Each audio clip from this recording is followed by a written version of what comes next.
Hello, this is Alan at Black Crow Gaming, and I've got a special guest with me. Would you like to introduce yourself? Hello, my name is Tony Tapp from the opposite side of the world. Absolutely, Pleasure to 13 be here. hours difference, I believe. Yeah, Um, roundabout. and today we're doing a Lion's Den talking about terrain. And I've asked Tony to join me because, as he pointed out, he's the opposite side of the world. And what I wanted to do was talk about the differences in terrain and how it affects lists, how it affects play. And Tony had a great win recently, 5-0 at a GT. Is that right? Yep. Uh, Just a smaller one, but definitely. you don't keep downplaying it. You wouldn't. You beat five other people in a in a competitive event, and that's what matters. And I think that's definitely worth celebrating. Yeah, I wanted to talk about terrain, and I wanted to talk about why it matters.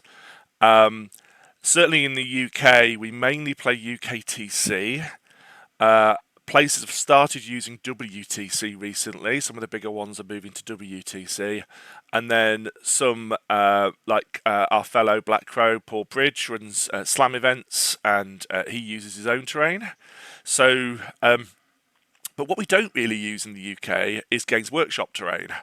So Hmm. I've been to a couple of Warhammer World events, obviously run by Games Workshop, and obviously they use Games Workshop terrain. But that's the only time I've ever used it in the UK. Um, is it a big thing down in New Zealand? Yeah, so you mentioned WTC terrain, and that the major tournaments out of New Zealand use WTC quite Okay. a bit. It does depend on the store who runs, but most places around that you'll find will just run GW terrain because it's simpler, easier to keep up with, and it doesn't get updated very often. So when stores spend money on making these bits and pieces, usually it's good. Yeah.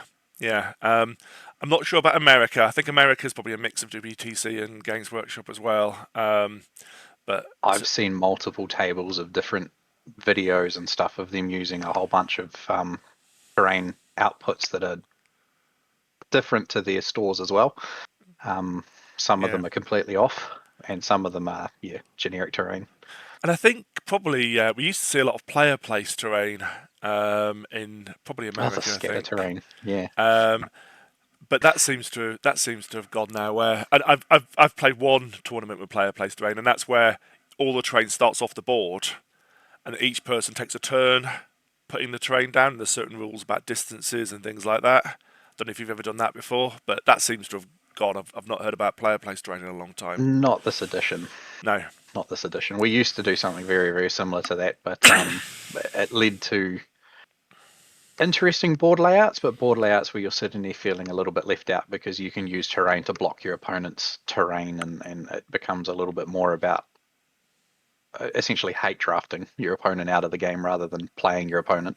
And I think already who deploys first and who goes first are massive in terms of gameplay and your win chances. Who goes More so first this edition. if you've got infiltrate, who goes first in terms of scoring and moving, but then who places terrain first as well just adds that extra level of randomness that takes away your control. Especially with a chaotic player who's going to put a piece central left of the board and go, right, your turn. Yeah, yeah, yeah. So what I wanted to talk about first is why is terrain important? I played a game recently, just a really casual game, and you'll see the trainer set up there. It's Necrons versus Orcs, so I put some nice thematic terrain. But there's a reason that you don't see that sort of terrain in competitive play. It was really fun to play with, and it gave sort of really weird sort of lanes of movement and firing lanes and things. But this is what I thought, and I would love you to add your comments as well. But for me, terrain's important because it deals with line of sight. It's important for where you deploy because generally speaking, you want to deploy where you're not going to get shot off the board if you go second. It's Hmm? about if you're melee, where you're going to stage. Can you are there safe places where you can move your melee troops to stage further? And in fact, can you score objectives whilst in cover? Where are the movement lanes? Where can you put your troops so you're getting those cover saves? I think it's very important for list building, and that's the main sort of thrust of this video. Really, is is when you're building a list, you really need to look at the terrain layout for the tournament you're going to. And we're going to do quite a bit of comparison between my list and Tony's list and how we would feel about using it on each other's terrain. So hopefully that'll be interesting. And then finally, it's about consistency and fairness. So when you turn up to an event, you know what you're facing, and it isn't asymmetrical. One person hasn't got an advantage because they happen to pick a side of a table that has better terrain. And everyone is singing from the same hymn sheet in terms of that fairness of terrain. Anything I've missed, Mm. Tony, or anything you want to add? No, I mean it sounds all right. I mean, last edition there was a lot more of the thematic terrain going around some of the tournaments in New Zealand, and it often fell down to whether you got pick first, deploy first, as to whether you could win a game. Basically, Yeah, I've been to a um, tournament that's been open 50. line of sights were a killer. Oh, massive. And I've been to a tournament that was 50-50, where the top table's got competitive terrain, the bottom table's got sort of narrative terrain. But of course, game one, it's random. Mm. And it ended up on the narrative terrain, and it was, it caused some difficulties. Um, uh, Yeah, but as you brought up, it changes the way you build a list. Like if you're going on to something that is thematic terrain for the express intention of playing a thematic game, you're not taking the top tier units. You're taking stuff for fun. If you're taking top tier units, those units are usually top tier based on the tables you take them on, not based on what they do as a unit. yeah, and this game, just slight aside, was a fun game. I had 70 boys, 20 bee snaggers, trucks, and Gaz and all sorts, and just ran a horde at the board at Necrons. It was actually a really fun game, but it wasn't Very competitive. familiar with some of those units. Right, this is you. This is one of your games, the deployment you put.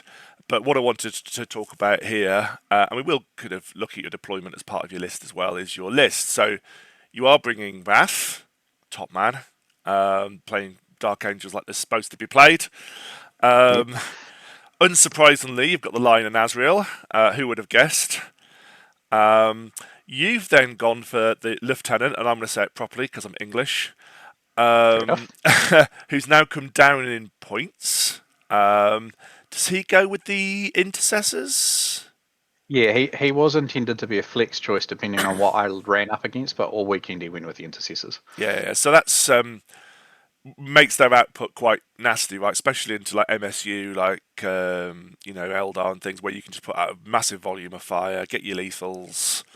Does he sort of give them that real nice glow up? And on the flip side, the intercessors with their rule states bolt guns get 2 extra Oh, shots, which means does that he get a bolt gun? I didn't he's got think a mastercrafted bolt gun. that's not a bolt gun. I'd have put my rules lawyer cap on here. I think the only one it Is it a works bolt on. rifle, is it? I think the only one it works on is the ancient. He's the only one that's got the right keywords. Alright. But you're right, it does work on characters, but I don't think it works on Yeah. him. I mean, I can double check We after, got but we did get a TO ruling in the very start just to see if that was a thing or not, and he seemed to think it was okay just based on keywords, but that's good to know yeah. We'll because come that back was and double part of my check it. choice. We'll come back and double check it afterwards. But yeah, either way, I'm not sure that's probably the deciding factor of putting him in, right? No, mainly it was giving the unit another sword and giving the lethals to the main unit Yeah. effectively. Doesn't he fall back and shoot and charge? Yes, It's been ages yes, since I've that played one. didn't come up at all over the weekend. I only remembered it in the last game. Right, fair enough. And he holds home presumably until that's safe, and then because it's sticky, Yeah, they kind of yeah, come off and yeah, cool. goes for a bit of a wander afterwards. This is a nice flex. Double command squad, presumably leading double outriders. All right, yep, No enhancements, as you note at the bottom. yep, Assault intercessors, presumably they're Azrael's bodyguard, they are indeed. and they're sort of what presumably sort of counter charge, sort of later game threat type unit, or Yeah, so there's a couple of reasons that I went with an assault intercessor squad over anything else. The main one was just capitalizing on the devastating wounds coming out of him and with the the rerolls to leader of the wounds. unit with the thunderhammer. So Yeah, yeah, yeah, rerolling on points and stuff like that just made him a very, very capable threat. And then he brings fiber blade of wounds with him as well. So yeah. It's when people asking, "Oh, what did you do mortal wounds on?" And you're like, don't worry about it. He's AP4. Um, Hmm. it's all mortal wounds. It's all going to ignore your Yeah, armor unless you've got an invul. Um, JPI's time 2. We've not seen double JPIs in a while, so that's an interesting choice. Very strong unit, I think. I like JPIs. wait till you get to the bottom. Centurion Devastators times 2. Last cannons, presumably, Yes, absolutely. with the missiles. Um, Yep. I've never used them mainly because I never liked the models. I think they look too goofy, and I'm of the view they're likely to be Legends soon, so I don't want to invest in a model that's going to go to Legends. But I could agree with that. very strong, and obviously in Wrath with the -1 to wound, it means they can shrug off a bit of anti-tank fire, presumably. And Um, surprisingly, with the +2 strength, the missiles become a very, very capable with the anti-tank weapon themselves. +2 strength, of course. Again, so I play Wrath, but I'm very melee focused, so I keep forgetting about the +2 to strength because I've never used it. But yeah, very very strong, I imagine. 1 unit of DWK in strat reserves or in reserves or start them Yes. on. Yeah, so Yeah, that's reserves pretty much the whole game. the rapid ingress threat. 1 unit of scouts, no combi lieutenant, so you've only got one sort of midfield scoring piece and screening piece. So there's a fun story behind that. So just before we had to lock in our lists for this tournament, Centurion Devastators got their 10-point increase. Ah, So that lieutenant up the top there used to be a combi lieutenant, and I makes had to make the sense. decision between him or the scouts. Makes sense. Yeah. And I decided that the um, board presence of the scouts was going to be a more viable threat, and thankfully I was right because it won me 2 games outright. Yeah, and actually, that question was asked recently. If you've only got enough points for scouts or the combi lieutenant, which should you go for? And my answer was the same as yours. I think scouts is just so good at stopping enemy infiltrating. I've had them, especially into Eldar, go and kill stuff turn 1. Hmm. I've had them into Death Guard, go and tag a couple of blight drones because they've got blast weapons. So that mid-board presence and ability to scout forward or scout back is actually quite strong. But yeah, shame you couldn't And get both opponents in there. forget that they uppy downy. Yeah, yeah. I mean, it's not often I tend to use mine that way because they tend to either be dead or scoring. But I have had it before where I've had like one lone guy uppy and then sort of. And the thing with scouts uppy downy is there's no restriction on when they come back. Some units have to come back next turn. Mm. Scouts, once they're up, they stay up until you choose to come on. So I remember I had one guy who was off the board for like 3 turns, and then I got like established locus or something. He just sort of wandered on and just planted his flag and Did what he did. did what he Yeah. did. So yeah, yeah. And then Van Vets as well. So 3 lots of jump pack units combined with your 2 lots of outriders. So a very fast, punchy list. Van Vets very survivable, particularly in Wrath with your -1 to wound.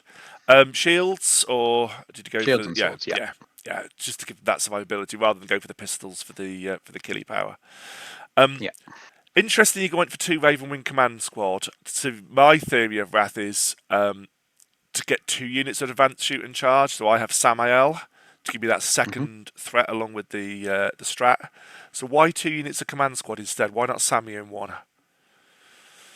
2 specific reasons. First one, Samael was a lot harder to get Right, down okay, here. fair enough.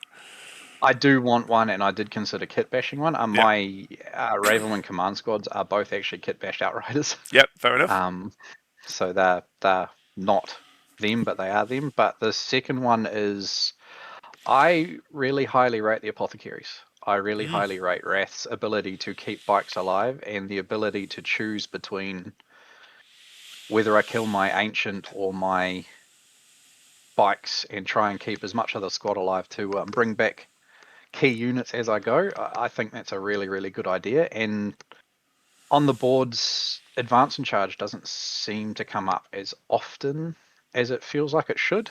So the 12-inch move more or less was usually enough to get them into trouble pretty much And permanently. and again, coming back to the main point in that video, that seems like a terrain thing because I'm just looking at this picture here, and there's a lot of open space in the middle where you can move those A bikes. huge. Yeah, And I sent you the slide deck so you could see it, and you've seen the terrain that I play on, and I think you yeah. can see the difference. So this is your deployment. So this is how you've set. So your bikes are quite far back. Is this this This is is long short edge to short edge with the stage yeah, deployment, right?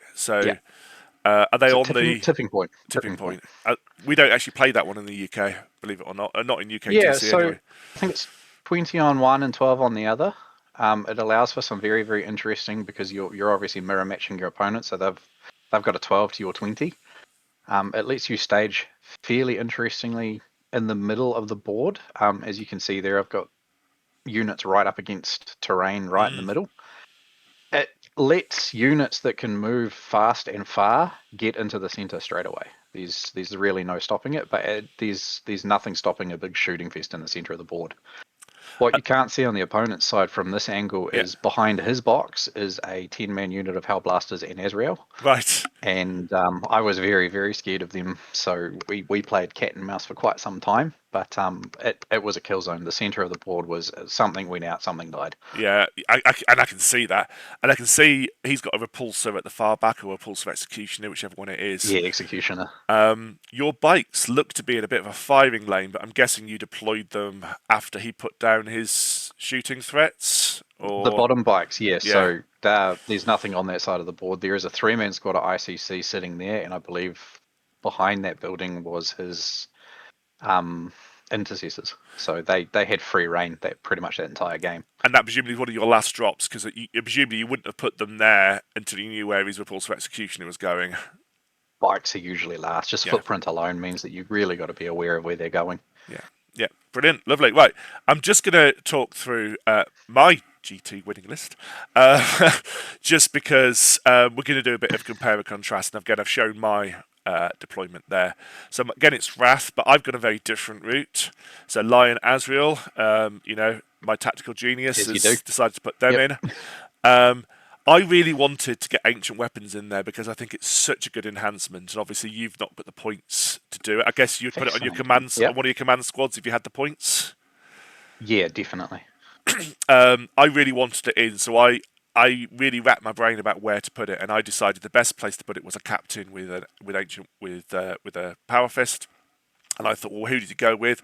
I kind of initially went where you went with assault intercessors, but I thought actually Stern Guard do a similar job on the reroll wounds, and I don't Hmm. have a lot of shooting, so I wanted a little bit of shooting, so I put him with the Stern Guard.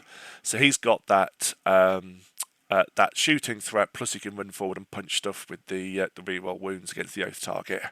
And my list is fairly oath independent because there's a lot of hitting on twos and a lot of the lion being around to reroll the Yep. ones in melee. So um, the I felt quite confident that I could give the oath to wherever the Stern Guard were going. Combi Lieutenant Samael, I've already talked about why I've got him. JP, I've already talked about. I've got a ballistas. You don't really have any long range shooting, do you? Sorry. Just the sense. Descent devs, and they start in reserve or on the board. All but one game they did, yes. Yeah. So you've got the dev sense for that. I've got two DWK, one on the board, one in reserve.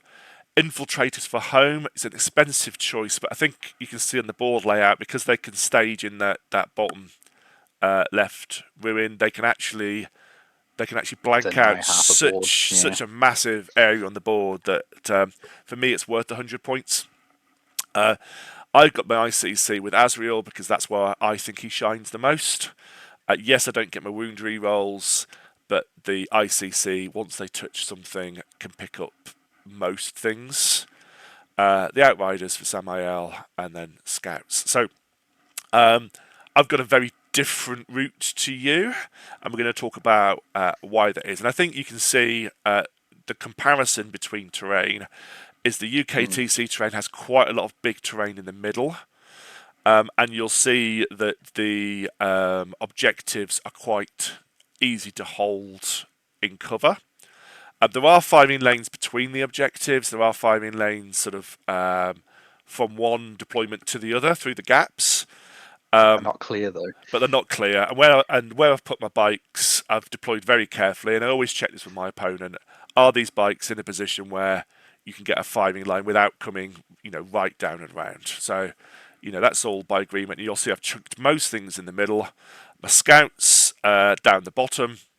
They're there to screen forward and then move back into the train, or if I want to be aggressive, to move forward. And then in the top, I've got my stern guard and my JPIs. And I always start my JPIs on the board because they can move forward and cleanse or terraform or Yep. whatever, or clear enemy screens. And I think in this game you can see he's put a screen in the middle, which has forced my combi lieutenant to. My combi lieutenant normally deploys right forward to stop full point area denial or go forward for established locus and that sort of stuff. So very different list building styles, but very different terrain. So I want to talk through the games, and we'll talk through your game first. So your first game was against Custodes. It was Search and Destroy on GW Layout 4 and Scorched Earth. Scorched Earth, something we don't play very much in the UK, certainly not on UKTC. Mm-hmm. So that's quite a tight deployment, and you've got 12 bikes you need to fit in, plus some scent devs Yeah. and everything else. So how? And I mean, I think it's harder for me to picture yours because you've got two things that don't overlay each other, whereas our tournament packs overlay the objectives. But it looks to me like your home's pretty safe, but those side, I mean, obviously the mid objectives just in like crazy open territory, but those side Which objectives, you helped. you can hold them and be safe, or So you can, they do underlap some of those, that building on the side there quite well. But if you have anything stuck in the middle, you can pretty much see it from anywhere on the board. Like it made a big difference this game with the way that my opponent moved. And this dense terrain really hampered the bike's mobility, and it was really scary playing Custodes against because they can just go through all of it. They don't care. so this was terrain you didn't like. Was this too dense for you? No, yeah, the deployment made the bikes basically deploy on our line, and then they had to move around and single file through. They lost probably a good third of their mobility just Right. having to come around the outside and the corners and stuff like that. But once they got into the middle, there was no stopping them. Yeah. Yeah. Really interesting. And obviously you won, so you obviously capitalised on what the firing lanes. What was the deciding factor? What won you the game? So on that left-hand side, basically across the centre line, sent devs, both squads right there. And then the custodians, they got pinned in their natural expansion in the top right corner. Yep. And every time he sent a unit down to try and counter or fight anything I had near the centre, the Devastators just pulled them off the board. They were just unstoppable in this game. And did you hold the centre, or was the centre just never? I put a squad of Deathwing Knights on it from turn 2 onwards and tempted him to try and get it, and they Right. tanked a Blade Wizard twice Right. Nice. without too much effort. Yeah, a lot of damage too, obviously from Custodes. Yeah. So Deathwing Knights are quite good into them. See, for me, I would have put a combi lieutenant there because obviously he needs to put stuff within 12 inches to shoot it, which then draws it closer for the counter charge threat. And if he comes too close, if he wants to try and charge it, he can just do the 6-inch reactive move away. Yep. I suspect he could probably do that and then jump into that middle ruin, I'm guessing. So I had scouts in the center, right in the center of the board, because he had no infiltrates or anything. So I just hedged my bets on maybe potentially getting area denial first turn or something like that, and just had the scouts right there. And they got shot And to they ended up pieces. almost No? no, they almost ended up taking a rhino off the board in the first turn with a rocket launcher. So Wow. Yeah, I've had my rocket launcher do some crazy things into Tau before. I nearly took him out because I wanted all combat knives, but actually that rocket launcher, when it works, it can it can be a surprise. I take the sneaky sniper too, just for the I odd occasional finishing off a character. I dropped the sniper because it didn't do anything, and I just think that extra combat knife when you get into melee can make a difference. Big time. But yeah. So how would I play on that terrain? I think I would have. I think actually that particular terrain isn't too bad for me. I think I could stage on my natural expansion. I could probably push and then hide on their natural expansion. I don't think I'd want to hold the middle with anything other than the combi lieutenant, but I could have stuff behind it to to countercharge anything that came to do with him. So I think actually out of all the terrains we're looking at, I think that one's not too bad. How do you feel if you were playing Vanguard on Terraform on my terrain? So your terrain, I mean, this is as close. This is essentially tipping point, but on the opposite sides, isn't it? Yes, it's So on the long edges. Yeah, it leads the bikes potentially to having a lot more room to move. The firing lanes seem to be a bit more open and wider, but with the points being closer together, bringing the sense on makes it a little bit more difficult to get meaningful shots into places. Hiding in the terrain pieces is probably going to be the best bet. My list is probably not ideal for something like this. JPIs don't do enough damage to defensive units to take them down. They need help. They definitely need help. yeah, and he had It's like 20 Vanguard vets and I think probably 9 dev sense, yeah, and it's trike a very good list for this terrain. and all that. So the way I was able to beat it was mainly the lion because the lion was just there as a he sent his van he rapid ingressed his van vets to come from my home.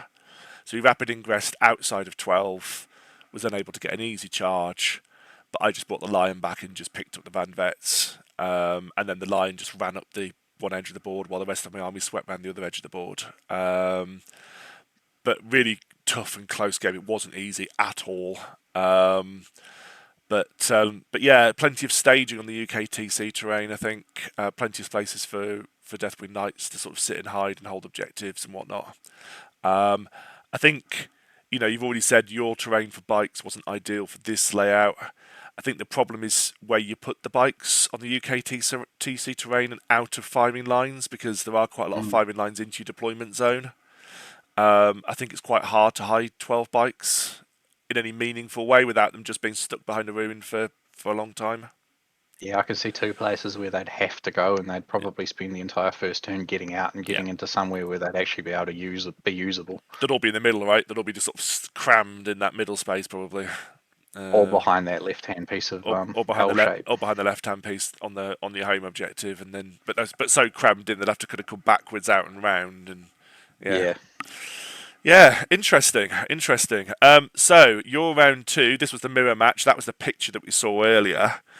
yeah. Um, and as we can see on your terrain, massive firing lanes, linchpin. So the home objective presumably can be held from that bottom right hand ruin. Yes, yes. So that's where you can see the picture of all of the bikes, everything pretty much sitting in that middle terrain, facing his repex. Yeah, This, admittingly, was probably my simplest game. yeah. My list against mirror matches is so ballistically different that most Archangel players just look at it and go, "What are you even trying to do?"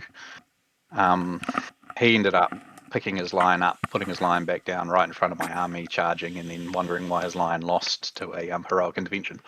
Wow. Okay, that seems an interesting idea. So we did a 9-inch charge with his lion. Yeah, yeah. So he got first turn, picked him up, put him down. I sort of ignored him for the first turn, moved around him and stuff like that. He Yeah, heroic. Sorry, he brought him down at the end of my movement phase, and I just left him alone. I was just like, I'm going to put my line where he can charge back, and I'm just going to see if I can stop him that way, rather than try and waste putting shots into him. I know how hard the man is to yeah, kill. yeah, It's yeah. just not worth, especially when there was that much stuff on the board that could just take squad by squad. Yeah, I'm going to be honest. I think my list would struggle. I could hold the expansion very easily. I could hold home very easily. I think that middle. I think I'd have to ignore his expansion because I just think just getting there and all the firing lanes from his deployment zone onto his expansion just look to be crazy.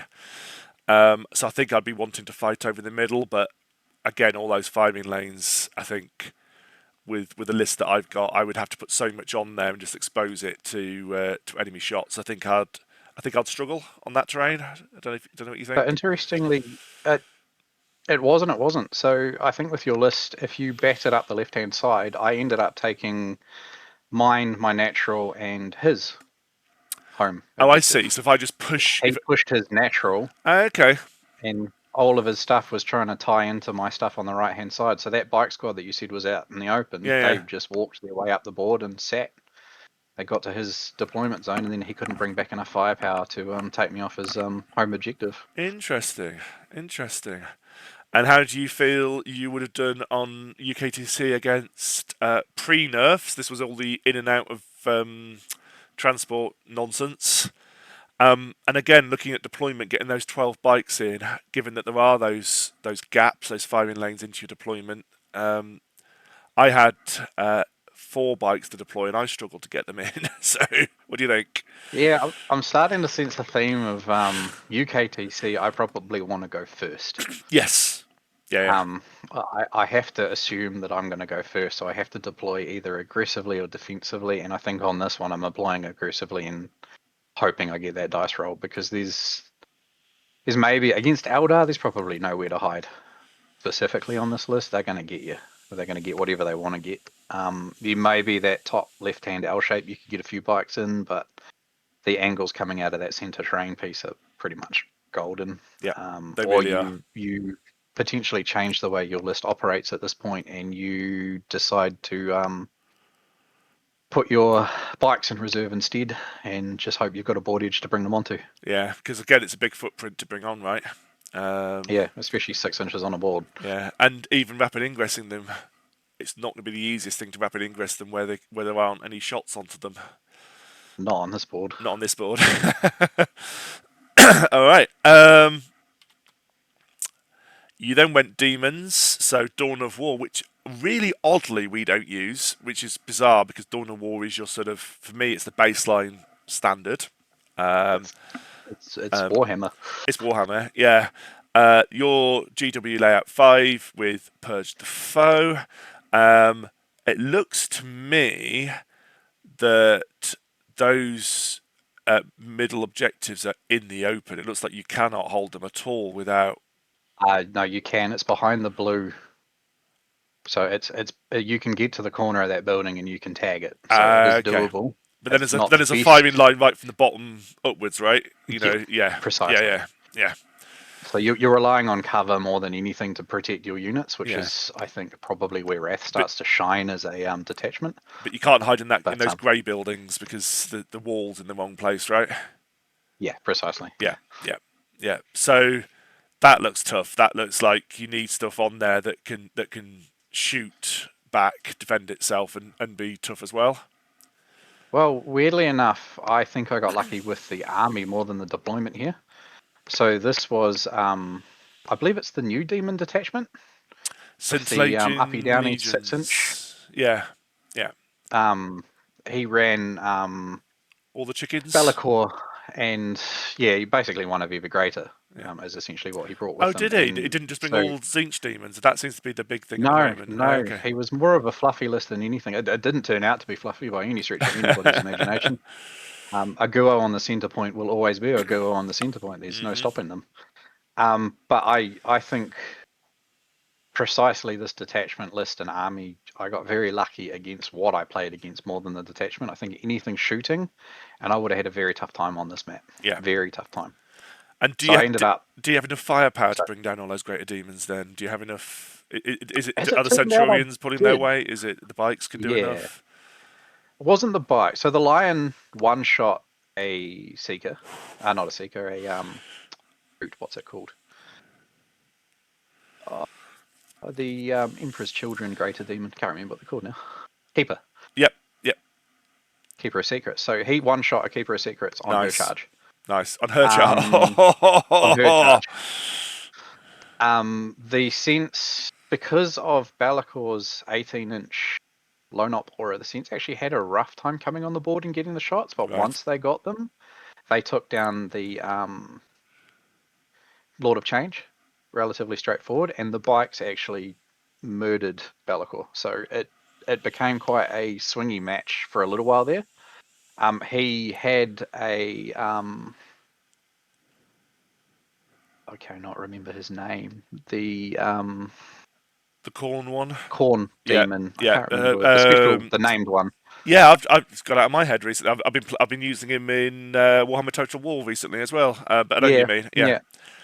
he had him in reserve, and he came onto my natural expansion. But I found a use for the CP that I've never used out of Wrath of the Rock, and I just upscaled all of my OC pretty much all weekend, especially on this match, and just said, right, well, they're now, OC3 bikes are very, very hard to shift, and they hold points very, very well. Yeah, I've never used it because it's quite hard because you've got to obviously be in melee to use it. Um, and I keep forgetting about it when it does come in useful. But it is a very strong strat if you use it correctly. And I think I kind of agree with you on this one. I think I would struggle on this one, but into demons I might be all right because I've got the line, I've got Deathwing Knights, I've got things that can deal I with think you would demons. fare better because you've got the damage bonuses of like Samael, you've Yeah, got two lots of Deathwing Knights, you've got the Lion.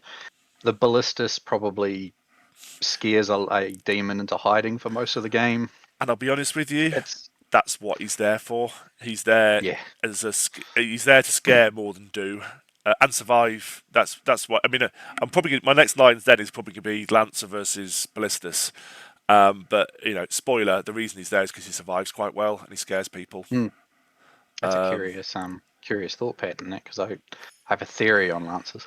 Brilliant. Well, I well, feel they need to be paired. yeah, 100%, which then doubles the cost, right? Yeah, So interesting. Yeah. So I think, yeah, I don't like the layout. I think I don't like my list on that layout, but I think into demons potentially okay. Um, this one, my one, was one of my hardest. Hidden supplies is really really hard to score on for against starters. GK. Against GK Warpbane, who have got anti-infantry 2 up with OC2 ignores cover.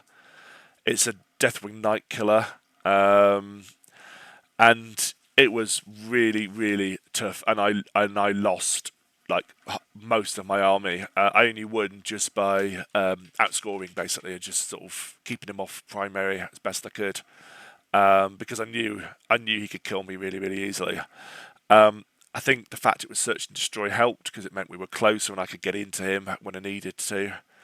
What do you think? How do you think you'd be on that one? There's plenty of space to put your bikes there, right, in the middle bit. I think against this specific army as well, I think I might stand a relatively decent chance of this deployment being quite good for me. The bikes obviously not being Infantry. infantry Yep. really help.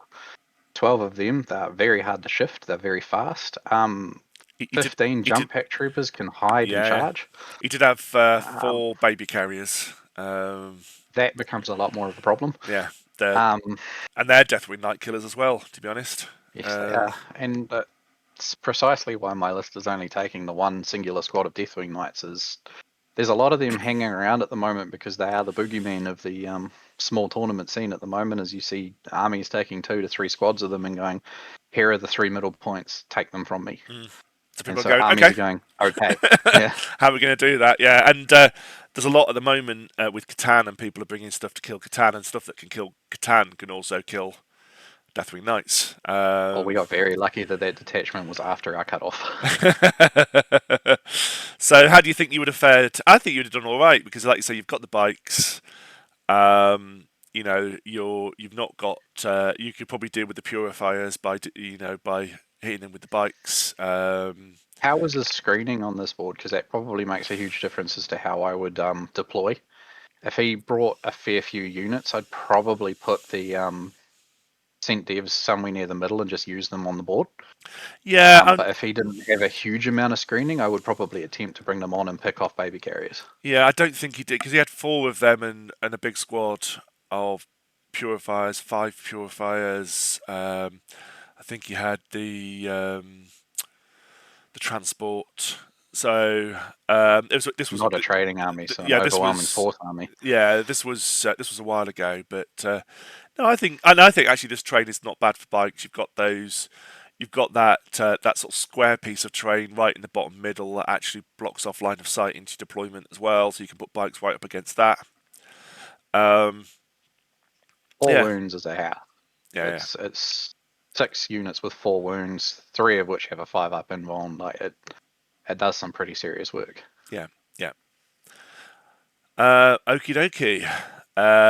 next game you played into orcs on Terraform, so one you traditionally want to go first. I imagine with your speed, you could excuse me, you can get on and Terraform quite well. How's the Shockingly, terrain? no. No, okay. And that I terrain, wanted to go second. did you? Did you go Yes. first? I went second. I got what I Oh, wanted. fair So enough. as you can see with the terrain, it cuts off an entire side of the board edge, Mm, essentially for the orcs. I talked to you earlier in the week about this, but the orc player I had three full squads of squig hogs plus leaders. yes, yes. So he was running more mounted bases than I was, and he was running into a very similar problem that I was. They don't go around buildings very well. No, no, So I wanted there him aren't to a go lot of first. routes out, are there? On that, it looks like you've got a lot of walls No. in the way. So we used scouts to block off pretty much that entire left hand point, and held his main squad of boys there for an entire turn, which really, really helped me. And he came around the corner in the top right and came into the lion and the squad of Deathwing Knights. So I full deployed on this map, everything on the board. There was no deep strike shenanigans to be had. There was nothing to protect against. It was I needed all of my guns for my first turn Mm. to take as much off the board as I could. So you going second, him coming out, and then you just deleting stuff. And am I right in thinking those all those middle objectives are in the open? It looks like there's no cover at all, or are they just behind those grey walls? So the middle point had a firing lane through the center, but not a great one. The two outside ones were in the middle of nowhere. They cut into the grey walls a tiny bit, so you could get a little bit of cover standing on the edge of the building. Right, But if you wanted to get a full squad on the point, you were out in the open. but you could hold it with one model or something. Is that right? Yeah, yeah, Okay, okay, that's something. I mean, I don't mind that because you can stick Deathwing Knights there, put one on, and then go. Well, if you want it, I'm going to Leonine aggression into you. Um, yeah. Bring the rest of the boys. so yeah, that's okay. I'm okay with that. And actually, I think given that you're playing orcs who are notoriously not great at shooting outside of when they were S tier Daka, um, Hmm. I think I'd be all right in this particular matchup. But this terrain is awful for me, and it sounds like it wasn't great for you I either with just getting your bikes out.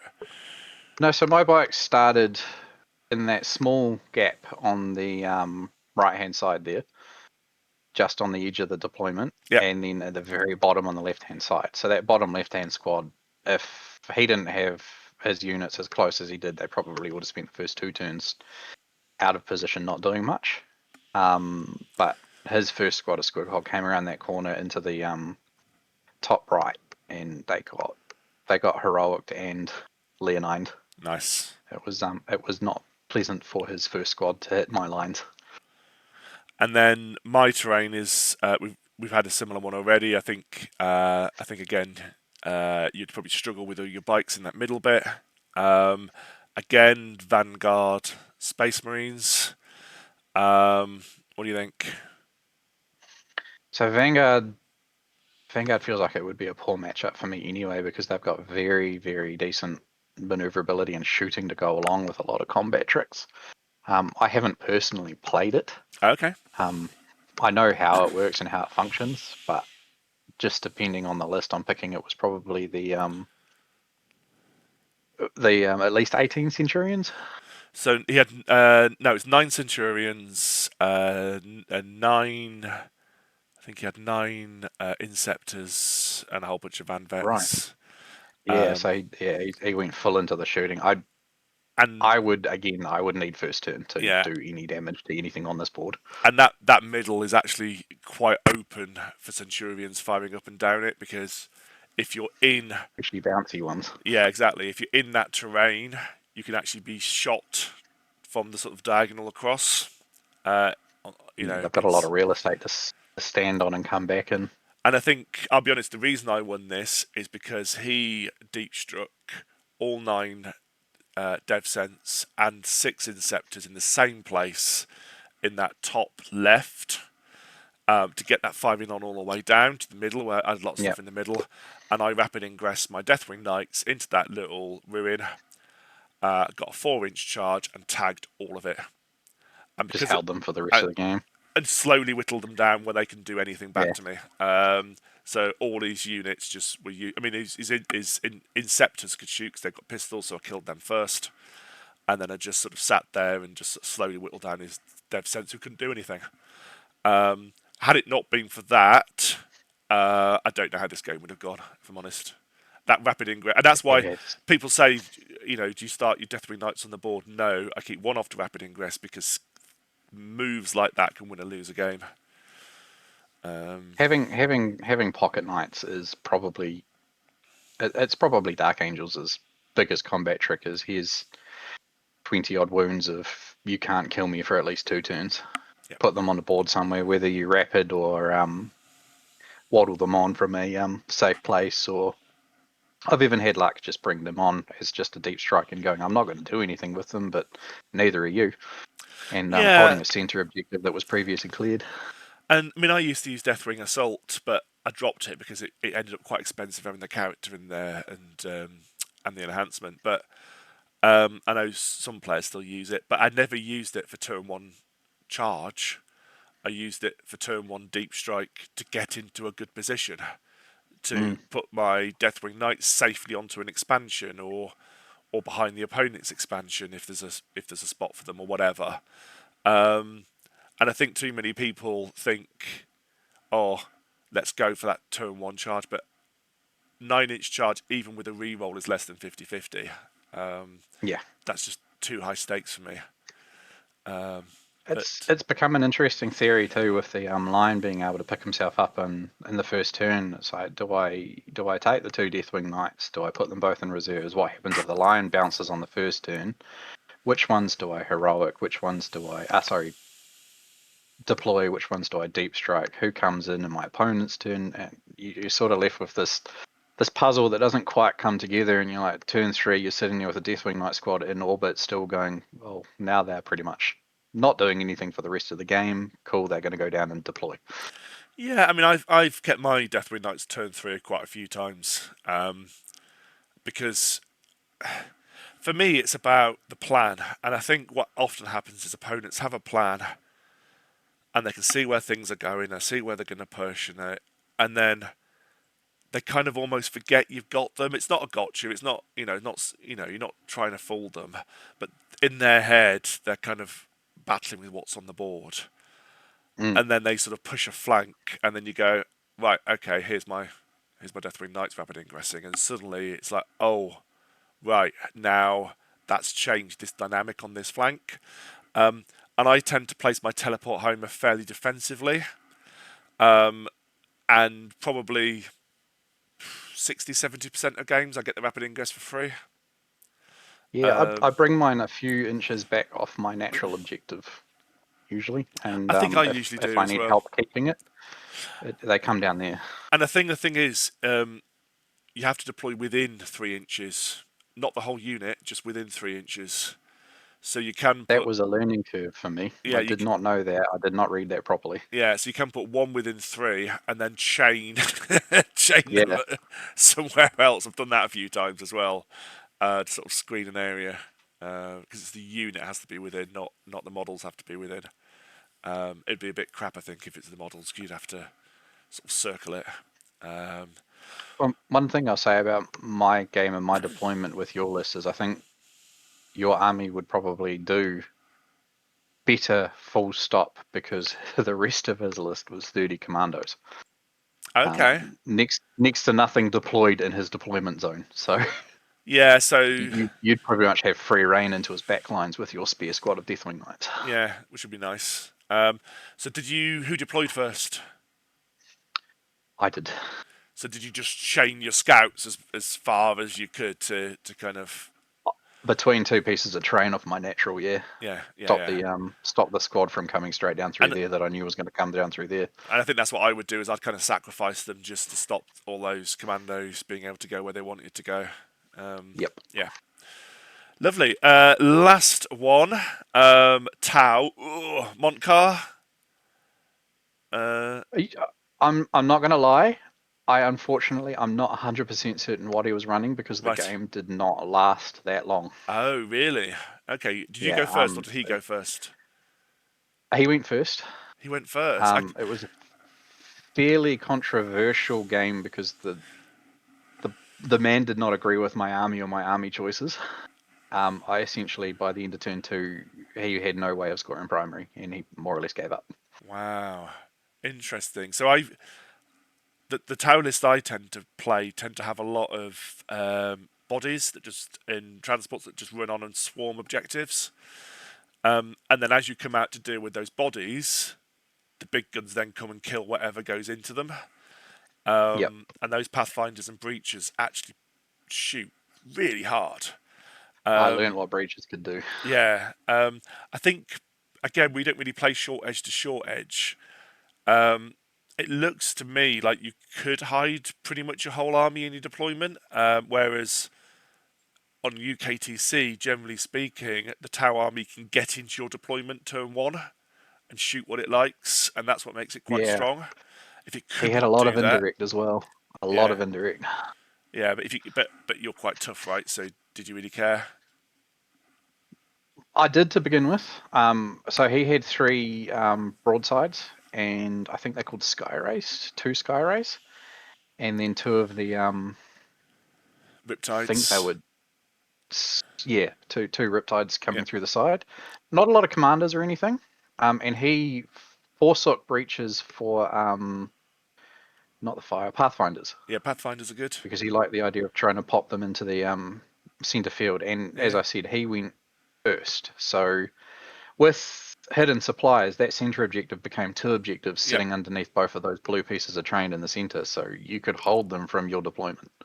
nice. So that's how explosive that game got within the first turn. Yeah, yeah. I think he took one bike squad off the board and got swarmed. The Lion got into his deployment pretty much on turn two, was tagged into a Skyray and a broadside, which he had no hopes of surviving. The JPIs were basically they were golden. They were coming in, they were doing mortals, and they were taking pathfinders off the points and just keeping them off the points. And I think that's where It your list has a big advantage over mine because you've got those pieces that can clear screens, two JPIs and Vanguard vets. quickly Um, too, very yeah, very quickly.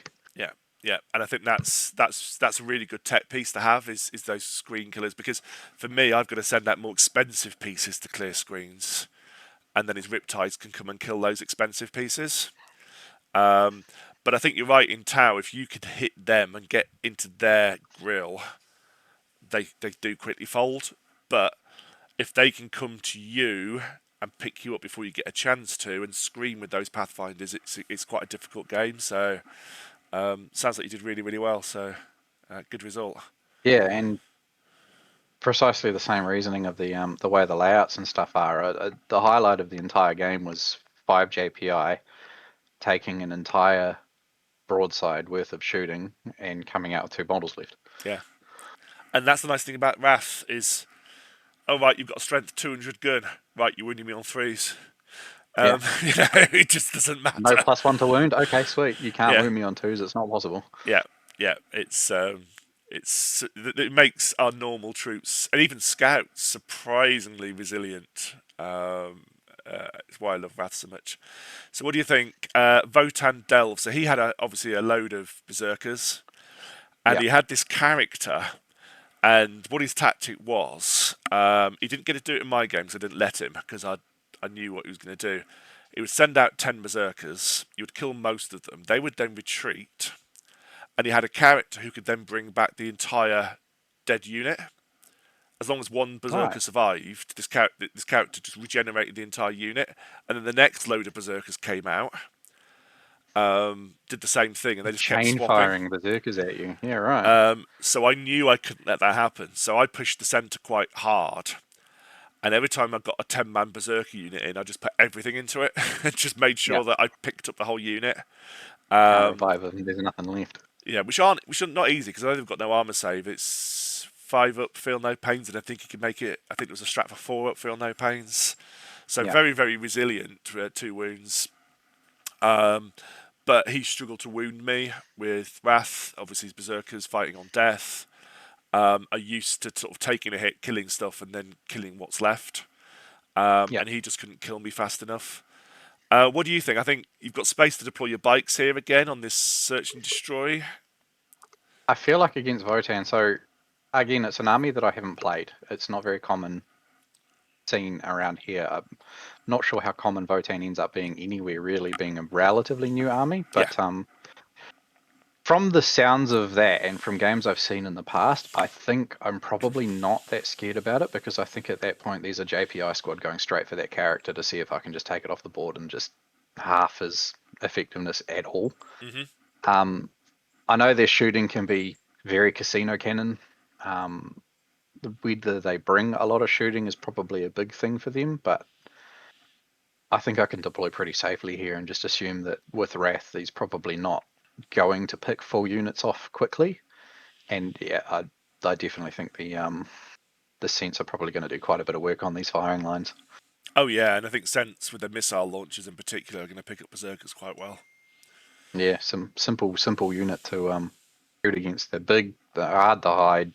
10 of them is a big blob, and you're getting 2 extra shots per unit against them. So Yeah, yeah, good. Well, hopefully that was a sort of interesting discussion on terrain differences, and I think if you were to come to the UK and I presented you with this map pack and said, right, okay, obviously you don't know what list you're fighting, but here's the map pack.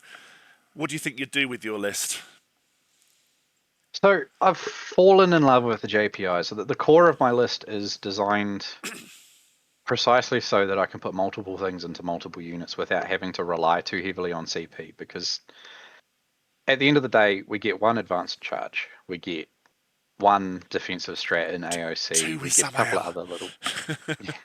Who was Samael? I'd love to run a Samael. I'd really love that. I need to get my hands on a model, but I think I would probably keep one of the bike squads for sure, and just risk the area of effect. Possibly drop the lieutenant and probably just cut back out to 2 Deathwing Knight squads and just run it as is. I think it would be okay, if not fine. It's probably going to depend very, very wholly on what I play against as to how I deploy. I personally wouldn't swap Centurion Devastators for any of the vehicles that we have access to. I think they do a hell of a job being what they are. Points wise, they're one extra las cannon for I think it's about 30 points difference between them and a ballistas, but the missiles are just better. It's Sure, it's they're a little bit it's slower. strange, isn't it? Because I remember when I first looked at them, I was like, it's only like is it? They only get one last cannon shot each, don't they? But twin linked, is that right? Twin link, yeah, yeah. I'm like, But they three las re-roll hits on cannons. points. Yeah, but it's just three las cannons, right? But actually, it's the missiles, isn't it? It's the missiles that actually make them glow, really. They did more work all week against the Custodes army, especially. Those missiles did more work all weekend than the las cannons ever would. To the point where I'm looking at them now, going, maybe I should have taken something like Grav instead of las, just to get the extra bolt gun shots to use against chaff units rather than anything else. It's left me with a lot of thoughts on how best to use them. The missiles are definitely it for sure. Nothing's going to replace those, but the Yeah, main armaments. I think if we still had twin heavy bolters on them, I think I'd have taken the heavy bolters over the las. really, that's interesting. Yeah, That's really interesting.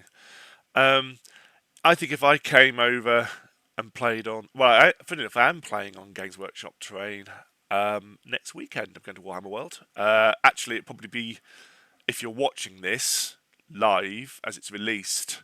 I think I will literally be there playing. Um, but I'm playing a doubles, so I've got 1,000 points of Dark Angels. Um, it's a Throne of Schools event, and they always throw some wacky rule in. And this time, it's you have to play the same main faction, so you've got to play Imperial, Xenos, or Chaos. yeah, Normally, I play with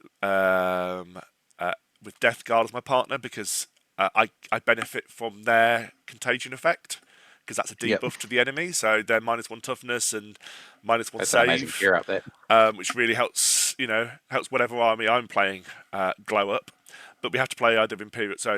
So I'm playing Dark Angels, he's playing Blood Angels, and basically he's going all ham on Death Company. Yep, So I'm actually playing slightly different. I'm more the scoring pieces, so I am bringing the Lion. But other than that, I'm mainly there with the scouts and the intercessors and JPIs and things. So Utility units. utility units. So that will be on GW terrain. But again, that's like I say, for us, it's very rare. But I think if I was bringing a 2,000 point list on GW terrain, I think I'd be bringing probably two ballistas because I want the firing, I want the 2+ save. I don't own Centurion Devastators, so they're not really an Yep. option, and I say I'm not going to invest in them. I might even think about a Repex. I don't know what your thoughts are on Repex on a GW because it looks like there's quite a few places where you can cross terrain.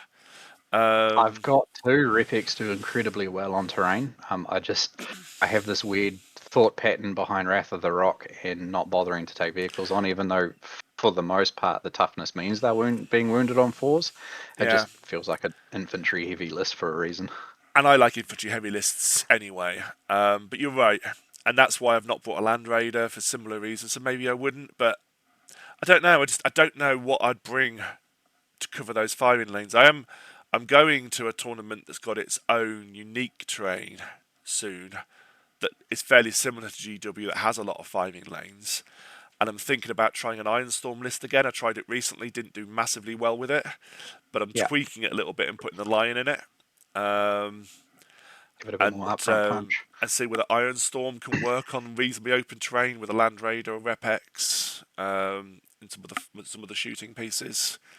I think there's probably going to be a lot to be said about the new orbital list Do you as think? well. I think it's probably going to be one of those ones that it takes people a wee while to get used to it and get their head wrapped around how it does. It's never going to be better than, say, Gladius or um, the White Scars attachment. It's never going to beat them in terms of just sheer upfront firepower. But the ability to build a list that is very open and generic, see what your opponent's playing, tell your opponent, I'm going to give these two units deep strike, and them not being the same units the entire weekend, and just having It's the three, ability I to, think. and yeah, well, it is, isn't it? But usually you'll get two good value ones out of it, and then the other one, I'm holding on to the fact that if you give a scout squad the deep strike keyword rather than coming on from a board edge when they Yeah, uppy downy, they become a much more interesting scoring unit. yeah. And I was So thinking about I'm holding even that in my back pocket. things like deep striking in Furnace Marines or something could be interesting. I still think that they deserve to come out of a drop pod, but that's just the lunatic in me going that that needs to happen at some point. Yeah, I mean, I've got a Firestorm list I want to try, which is Infernus Marines and other stuff coming out of drop pods. But I quite We had a firestorm list this week, that weekend. oh nice. It unfortunately went into a lot of high toughness units, and it did okay for itself, but it starved itself on CP very quickly, Yeah, as you would imagine. I bet, I bet. But listen, we've been talking for about an hour or so now, so we will start to wrap things up. But hopefully that's been interesting for people, and I'll be really interested in the comments of people to talk about what sort of terrain they play, how it affects. If you watched not last week, 2 weeks ago video now, by the time you're watching this. Video on list building. I didn't really talk too much about terrain on that list building video, other than you should consider the terrain. I'll be interested to know what people think about if they were moving their lists across the different terrain, what sort of changes they'd be making. And obviously, anything that we've talked about today, it'd be interesting to know if you agree or disagree with us. Tony, you've been an amazing guest. Thank you, and I've really enjoyed your insights and your into how your games have been and how the trains affected it. It's been really useful. I have to say, you're 13 hours ahead. And I've always been disappointed that you guys have never let us know what's going to happen. There's been quite a lot of disasters and things. You could have given us 13 hours notice, and you just Got to keep something under our hats. yeah, I know. But it is interesting. We were talking before we started recording about the fact that we're unified in this hobby, despite being globally very different. And I think that's brilliant that we can play the same game and have the same shared language in terms of our Dark Angels, our units and things, despite the fact that we're literally the opposite side of the planet. Almost ends up being like a culture that you can share with anybody without offending anybody unless they're an Ultramarine player. Yeah, yeah. Well, potentially, obviously, there's been some controversy recently. We're not going to go into all that. Um, but yeah, thank you very much. I'm going to end by thanking our sponsors: Glasshammer Gaming, Terrain Forge, Trident Futureworks, and Gambit Gaming. Tony, I think you wanted to do a bit of a shout out. Yeah, just a quick shout out to the NCS Gaming Club. We play quite a few casual games with them, and some of the guys are starting to take a much bigger interest in the tournaments. So keep it up, fellas. Yeah, absolutely. I think as someone that sort of got into tournaments a fair few years ago, I think it sort of changed how you view the game and actually it adds an extra dynamic. And I think you can do it without being sweaty. I don't think this sort of reputation sometimes. I don't think it's deserved. I think tournament players generally actually. I've played against sort of casual random people where there's been more arguments about minutiae of rules, whereas tournament players tend to be a lot more kind of open and declaring how things are going to be working, agreeing things in advance. So you don't get that sort of stuff. I often find tournament players are a lot more casual because they know what's going to happen as it happens rather than, as you said before, the gotchas getting you Yeah. and them going, I didn't realize that was going to do it. Whereas the tournament players are like, yeah, that's going to happen at some point, isn't it? Yes, exactly, and they kind of know what should and shouldn't happen, and what should be expected. But yes, we've been talking for a little while now. Hopefully, that's been interesting. Um, if you've got any views on future videos, please let me know. I think my next one might be controversial. I think I might do Ballistas versus Lancer, maybe throwing in the Predator and Dev Sense as kind of alternative options as well. I can see a lot of views on that already. But any final words, Tony, or are we good to go? Uh, Thank you for having me, mate. No, you're more than welcome. It's been an absolute pleasure. And as always, hope that helps.